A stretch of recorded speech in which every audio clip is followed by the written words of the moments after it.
상대가 바람을 피는 게 절대 내 잘못은 아니지만 어느 정도 영향이 있는 건 사실이에요. 안녕하세요, 이신입니다. 오늘은 바람을 피우는 남녀의 심리와 그런 사람을 과연 용서할 수 있을까에 대해서 얘기해 보려고 해요. 뭐 여러 가지 이유가 있겠죠. 나라를 팔아먹은 사람들도 각자의 사정이 있는데 바람 피운 사람들의 핑계가 없을 리 있겠습니까? 이 부분에 대한 건 뒤에 자세히 말씀드리도록 하고, 일단 바람 피는 사람들의 특징과 심리에 대해 말해보도록 하겠습니다. 첫째, 상대방을 무시하는 경향이 강합니다. 가장 큰 이유는 상대를 존중하지 않기 때문이에요. 한마디로 만만하게 보고 있다는 겁니다. 이를테면 바람을 펴도 안 걸릴 자신 있고, 걸려도 그래서 뭐 어쩔 건데, 헤어지려면 헤어지던가 라는 식으로 말할 수 있는 사람들이죠. 그 사람이 나에게 더 이상 소중한 존재가 아닐 때나, 또는 그 사실을 망각했을 때 바람이 시작됩니다. 당신을 사랑하고 나에겐 없어선 안 될 사람이라고 한다면 바람을 필 이유가 없겠죠. 이런 사람들의 대표적인 특징이 상대가 나를 배려하고 이해해 줄수록 오히려 그 부분을 이용한다는 겁니다. 얘라면 바람피다 걸려도 적어도 한 번은 용서해 줄 사람이다, 이 정도로 당신은 물러터진 사람이야 라는 판단이 들었을 때나 바람을 필 수 있다는 소리예요. 만약 바람을 피웠다가 걸렸을 때 당신이 칼같이 끝낼 수 있는 사람이라면 절대 그런 행동을 할 수 없습니다. 상대가 바람을 피는 게 절대 내 잘못은 아니지만 어느 정도 영향이 있는 건 사실이에요. 저는 살면서 한 번쯤은 바람을 필 수 있다고 생각합니다. 인간이니까 한 번쯤 큰 실수를 할 수도 있죠. 단 평생 바람을 안 피는 사람은 있어도 한 번만 바람을 피는 사람은 없다는 것도 제 생각입니다. 살아가면서 자이든 타이든 술에 취해서 나조차도 모르는 상황이 연출되었든 그 역시도 충분히 다시 일어날 수 있는 상황이기 때문이죠. 가장 중요한 건 바람을 피는 사람은 내가 지금 하는 행동으로 내 연인을 잃을 수도 있다는 사실을 망각하고 있다는 겁니다. 이게 제일 중요해요. 알면서도 바람을 핀다면 그건 천하의 쓰레기고, 어느 쪽이든 당신을 소중하게 생각하는 상황은 아니니 참고하시길 바래요. 둘째, 자기 중심이 흔들리는 사람. 이런 사람들의 대표적인 특징이 귀가 얇고 핑계가 많습니다. 자기 스스로 판단을 못하고 그로 인한 잘못을 상대에게 떠넘기기 일쑤죠. 너가 이렇게 해보려서 해봤는데 잘 안 됐다.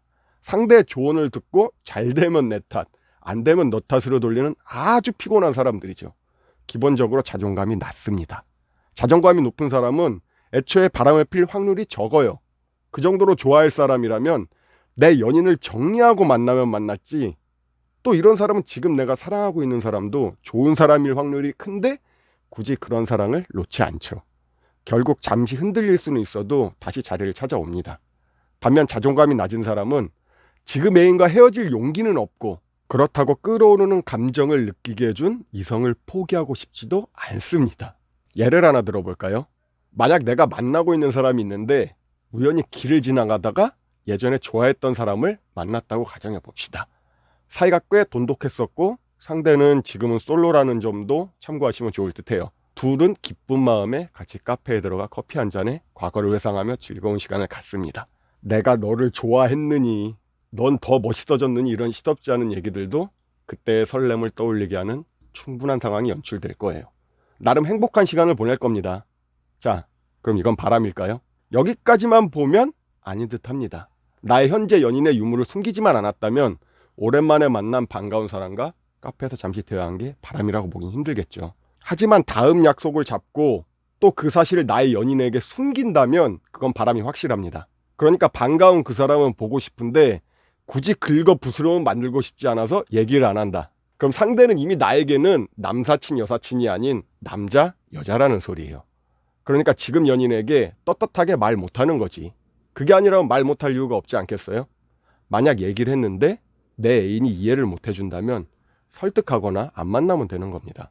내 애인이 싫다고 하는데 어떻게든 만나려고 한다면 내가 사랑하는 사람보다 지금은 그 사람을 더 보고 싶은 거예요.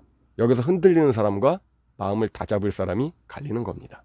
잠시 흔들렸지만 그래도 지금 내 연인이 더 소중하고 우선순위인 사람은 절대 그 사람을 다시 보지 않을 거예요. 물론 애인이 이해해주면 상황은 달라지겠지만, 반면에 절대 안 된다, 이해 못한다 하는데 억지로 숨기고라도 만나는 사람은 지금 아니어도 언젠가는 바람을 필 사람입니다. 살다 보면 저런 비슷한 상황이 은근히 많이 생겨요. 그때마다 다 피해갈 수는 없는 법이죠. 결국 그 사람을 만나기 위한 핑계가 필요할 테고, 그 만남이 걸렸을 때도 핑계만 댈 그런 사람입니다. 또 앞서 말씀드린 대로 이는 무슨 말이든 다 개소리입니다. 결국 자신의 잘못을 부인하고 인정하지 못하고 있는 거죠. 어떤 행동이든 자신의 잘못을 돌아보지 않고 핑계를 대는 사람들은 개선의 여지가 없습니다. 다시 반복할 사람들이죠. 상대가 바람을 피는 게 절대 내 잘못은 아니지만 어느 정도 영향이 있는 건 사실이에요.